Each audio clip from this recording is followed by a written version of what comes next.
একটি বড় শহরে দুই বোন থাকত। বড় বোন ফুলবানু তার স্বামী ও মেয়েকে নিয়ে গ্রামের এক ছোট্ট ঘরে সুখে শান্তিতে দিন কাটাত। তার স্বামী ছিল একজন দিনমজুর। ছোট বোন নসিমন শহরের এক বিলাসবহুল বাড়িতে থাকত। তার স্বামী ছিল শহরের অনেক বড় বিজনেসম্যান। এছাড়াও তাদের প্রচুর ধন সম্পদ ছিল।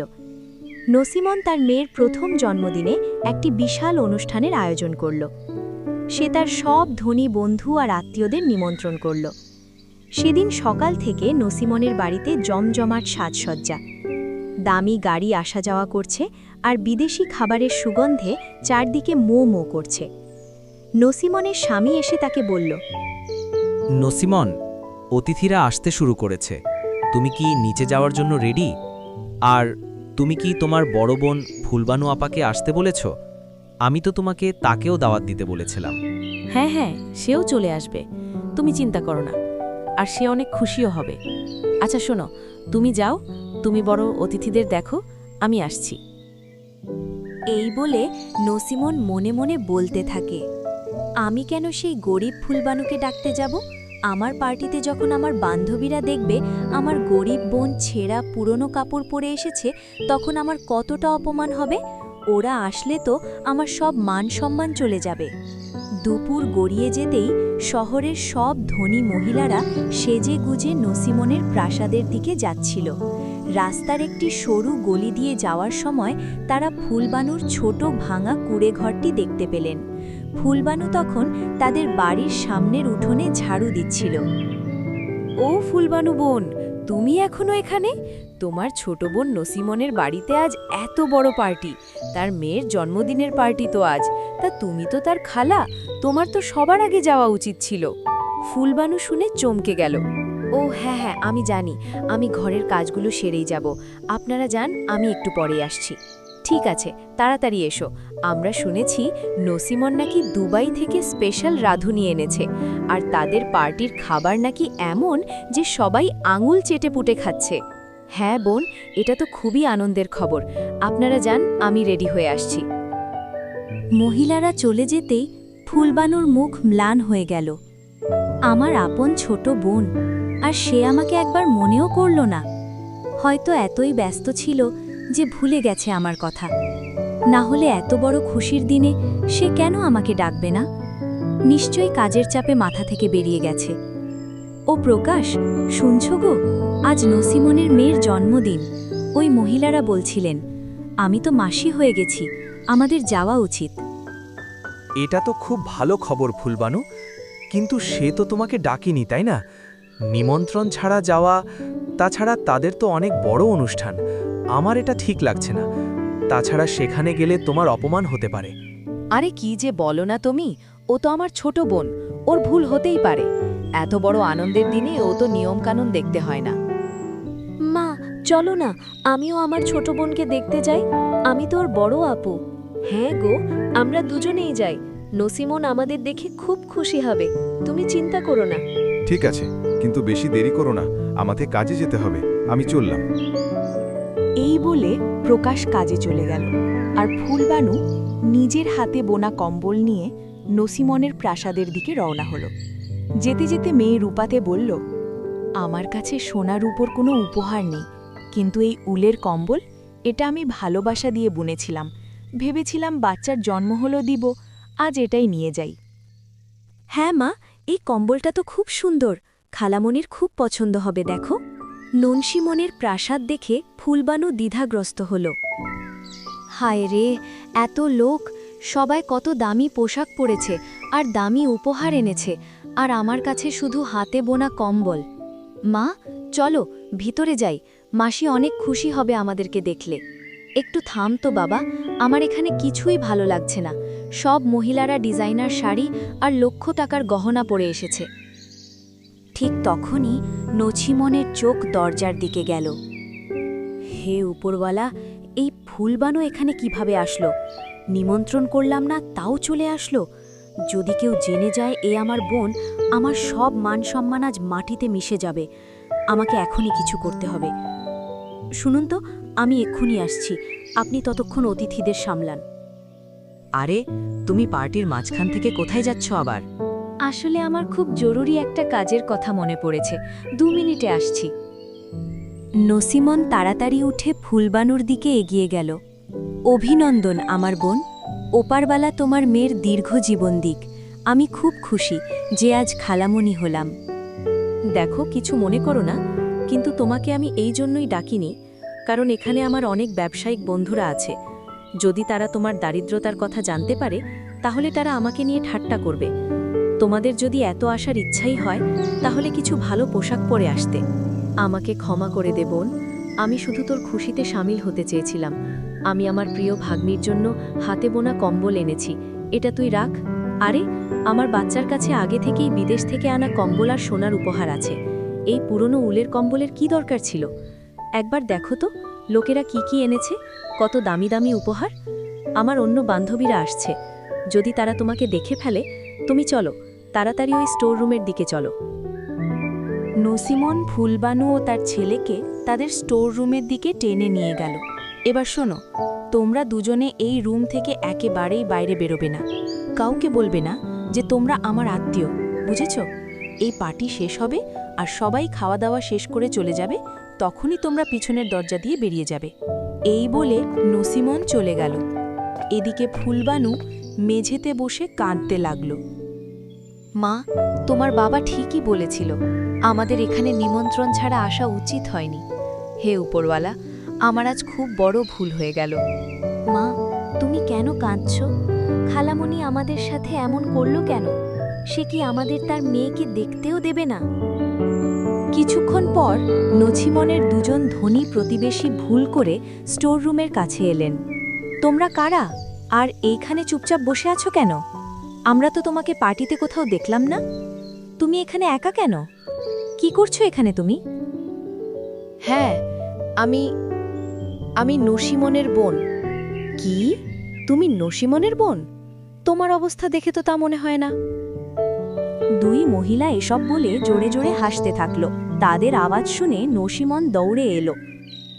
কে বলল এ আমার বোন? আরে না না, এ তো আমার বাড়িতে কাজ করতে আসে। একে রেখেছি এই তো কিছুদিন হলো। দয়া করে একবার ওকে বোন বলে ডেকেছিলাম, এখনো তো সত্যি সত্যি আমাকে বোন বলতে শুরু করেছে।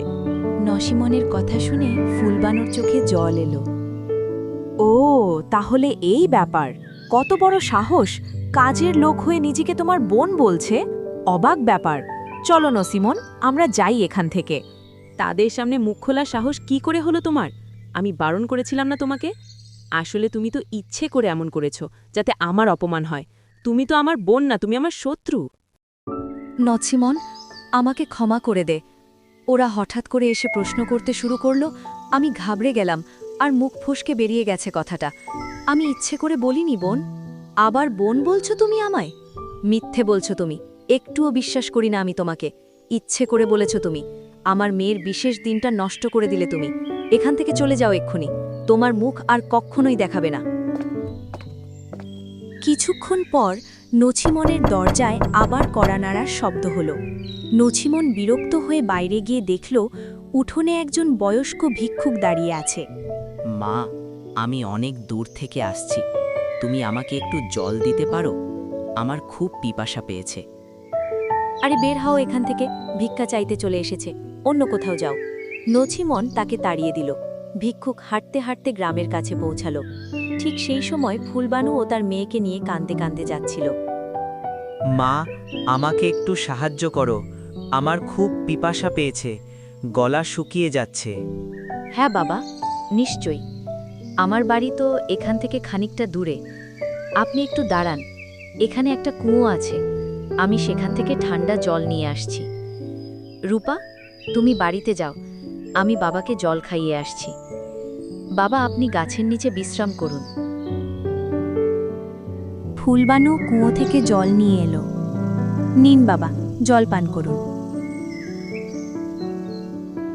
মা, তুমি আজ শুধু আমাকে জল খাওয়াওনি, তুমি আমার জীবন বাঁচিয়েছ। উপরওয়ালা তোমাকে সর্বদা সুখী রাখুন, দোয়া করি। এটা তো আমার কর্তব্য ছিল বাবা। এ কি, আপনাকে খুব দুর্বল লাগছে বাবা? কোথা থেকে এসেছেন আপনি? আমার বাড়িতে চলুন এখন, একটু বিশ্রাম নিয়ে তারপর যাবেন। আর একটু খাবার খেলে আপনার ভালো লাগবে। মা, আমি অনেক দূর থেকে আসছি। তুমি জল পান করিয়েছ, এটাই অনেক। আর কিছু লাগবে না, আমি এখন চলি। না বাবা, তা বললে হবে না। আপনি আমার বাবার মতো। আপনাকে দেখে আমার বাবার কথা মনে পড়ছে। আপনি আমার বাড়ি চলুন, খাবার খেলে আপনি একটু শক্তি পাবেন। ঠিক আছে মা, তুমি যখন এত করে বলছো তাহলে চলো যাই। ফুলবানু ভিক্ষুককে তার নিজের ছোট কুঁড়ে ঘরে নিয়ে এলো। তারপর তার জন্য ডাল আর রুটি নিয়ে এলো। বাবা, মাফ করবেন, আমার কাছে এই সাধারণ খাবারই আছে, দয়া করে গ্রহণ করুন। মা, এটা কোনো সাধারণ খাবার নয়, এতে ভালোবাসা আর স্নেহের স্বাদ আছে। তোমার হাতে সত্যিই জাদু আছে। কিন্তু মা, তোমাকে এত মনমরা লাগছে কেন? আর তোমার চোখে জল কেন? তোমার কি হয়েছে? ফুলবানু তার বোনের খারাপ ব্যবহার সম্পর্কে সব বলে দিল। বাবা, আসলে আমারই ভুল হয়েছে। আমার সেখানে নিমন্ত্রণ ছাড়া যাওয়া উচিত হয়নি। মা, তুমি দুঃখ করো না, উপরওয়ালা সব দেখছে। তিনি নিশ্চয়ই এর বিচার করবেন। যারা মন থেকে ভালো হয় তাদের জীবনে বরকত কখনো না কখনো আসবেই। মা, তুমি আজকে আমার অনেক উপকার করেছো, কিন্তু আমার কাছে তোমাকে দেওয়ার মতো কিচ্ছু নেই। তুমি এই ফল 3টে রাখো, এর অলৌকিক ক্ষমতা আছে। যখন তোমার স্বামী আসবে তখন তোমরা 3জন এটা আমার আশীর্বাদ মনে করে খেয়ে নিও। এবার আমি চলি মা, উপরওয়ালা তোমার ভালো করবেন নিশ্চয়ই। ফুলবানু অনেক খুশি হলো আর ভিক্ষুককে বিদায় জানালো। কিছুক্ষণ পর প্রকাশ বাড়ি ফিরল। ফুলবানু সব খুলে বলল। তুমি খুব ভালো কাজ করেছো ফুলবানু, এটাই তো আসল ধর্ম। বাবা বলেছিলেন তুমি আসলে আমরা 3জনে যেন এই ফল 3টি খাই। তারা ফল খেলো মজা করে। সাথে সাথে তাদের কুঁড়ে ঘর একটি প্রাসাদে পরিণত হল। হে উপরবালা, এসব কি হচ্ছে? এসব কি সেই বাবার ফলের অলৌকিক ক্ষমতা? তুমি ঠিক বলেছ ফুলবানু, আমার মনে হয় তিনি কোনো সাধারণ মানুষ ছিলেন না। কিছুদিনের মধ্যেই নসিমনের স্বামীর ব্যবসায় অনেক টাকা লস হয়। ফলে তার বাড়ির অবস্থা খারাপ হতে লাগল। মালকিন, আমি আর কাজে আসতে পারবো না। আমার ছেলের বিদেশে চাকরি হয়েছে। এভাবে হঠাৎ করে তুমি কাজ ছেড়ে যেতে পারো না।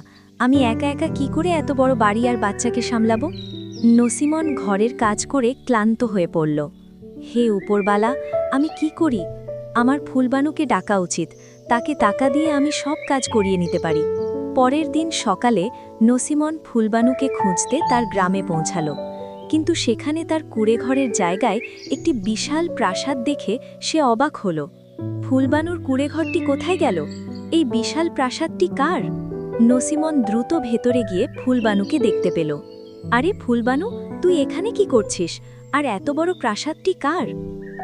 নসিমান, আমার বোন, তুমি এসেছো? চলো ভিতরে গিয়ে বসি। আর এই বাড়িটা আমারই। কি? এটা কিভাবে সম্ভব? তুই মিথ্যে বলছিস। তোর তো ছোট কুঁড়ে ঘর ছিল। আমি সত্যি বলছি নসিমন, যেদিন তুমি আমাকে অপমান করে তাড়িয়ে দিয়েছিলে সেদিন রাস্তায় আমার সাথে এক বয়স্ক ভিক্ষুকের দেখা হয়েছিল। আমি তাকে জল পান করাই, তারপর বাসায় এনে খাবার খাওয়াই। তিনি আমাকে আশীর্বাদ স্বরূপ 3টি অলৌকিক ফল দেন। তারপর যখন আমরা সেই ফলগুলো খেলাম তখনই সব পরিবর্তন হয়ে গেল। কি? একজন ভিক্ষুককে জল দেওয়ার ফলে এত কিছু পাওয়া গেল? তুই মজা করছিস আমার সাথে। না নসিমন, এটা সত্যি। তিনি কোনো সাধারণ ভিক্ষুক ছিল না। তুই আমার হক কেড়ে নিয়েছিস ফুলবানু। ওই ভিক্ষুক প্রথমে আমার বাড়িতে এসেছিল। যদি আমি তাকে জল দিতাম তাহলে এই সম্পদ, প্রাসাদ সবকিছুই আমার হতো। এগুলো সব আমার অধিকার। না নসিমন, আমি কারোর অধিকার কেড়ে নিইনি। আমি শুধু একজন তৃষ্ণার্ত মানুষকে সাহায্য করেছিলাম। মিথ্যে। আমিও যাচ্ছি সেই ভিক্ষুককে খুঁজতে। নছিমন ভিক্ষুককে খুঁজতে গিয়ে এক সাধুর কাছে পৌঁছালো। মা, তোমার বোন তার কৃতকর্মের প্রাপ্য পেয়েছে। সে তোমার অধিকার কেড়ে নেয়নি। আর তুমি তো আগে থেকেই ধনী, তোমার কিসের অভাব? আপনি মুখ বন্ধ করুন। ওগুলো সব আমার অধিকার ছিল। আমি এখানে সেই ভিক্ষুকের ঠিকানা জানতে এসেছি। ফুলবানুর প্রশংসা শুনতে আসিনি। আমার কাছে অনেক টাকা আছে। আমি অন্য কোনোভাবে ঠিক তাকে খুঁজে নেব। নছিমন সাধুকে অপমান করতে লাগলো। সাধুর চোখে ক্রোধ ফুটে উঠল। মূর্খ নারী, তুমি তোমার অহংকার আর লোভে অন্ধ হয়ে গেছো। এত বড় সাহস তোমার যে তুমি আমায় অপমান করো? আমি তোমাকে অভিশাপ দিচ্ছি। সাধু যেই অভিশাপ দিতে যাচ্ছিলেন তখনই ফুলবানু সেখানে দৌড়ে আসলো। বাবা, ওকে অভিশাপ দেবেন না, ও যে আমার বোন, ওর একটা ছোট বাচ্চা আছে, যদি ওর কিছু হয় তাহলে ওর বাচ্চার কি হবে? দয়া করে ওকে ক্ষমা করে দিন। মা, তোমার মনে কোনো হিংসা নেই, তোমার জন্য আজ আমি ওকে ক্ষমা করে দিচ্ছি। এসব দেখে নসিমন স্তম্ভিত হয়ে গেল। আমাকে মাফ করে দে বোন, আমি সব সময় তোকে ছোট করেছি, কিন্তু তুই আমার জীবন বাঁচালি। কোনো ব্যাপার না বোন, তুই যে তোর ভুল বুঝতে পেরেছিস সেটাই যথেষ্ট। কিন্তু তুমি এখানে কিভাবে আসলে? তুমি রেগে বেরিয়ে গেলে। আমার ভয় হলো যে তুমি রেগে কোনো ভুল না করে বসো, তাই তোমার পিছু পিছু দৌড়ে এলাম। তুমি মহান, আমার প্রিয় বোন। দুই বোন ভালোবেসে একে অপরকে আলিঙ্গন করল। নসিমন বাড়িতে পৌঁছে ক্ষমা চাইল।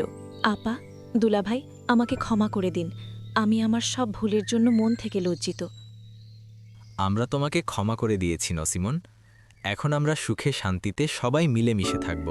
হ্যাঁ দুলাভাই, এখন আমরা সবকিছু আবার নতুন করে শুরু করব। আমার কারণে যে দূরত্ব সৃষ্টি হয়েছিল আমি সব মিটিয়ে দেব। দুই বোনের হৃদয়ে আবার সত্যিকারের ভালোবাসা ফিরে এলো। তারা বুঝতে পারল ভালো মনই আসলে সত্যিকারের সম্পদ, আর উপরওয়ালা সবসময় আমাদেরকে ভালো কাজের ফল দেন। গল্পটি কেমন লাগলো অবশ্যই জানাবেন। ভালো লাগলে নিয়মিত এমন সুন্দর গল্প পেতে সাবস্ক্রাইব করে আমাদের চ্যানেলের সাথেই থাকুন।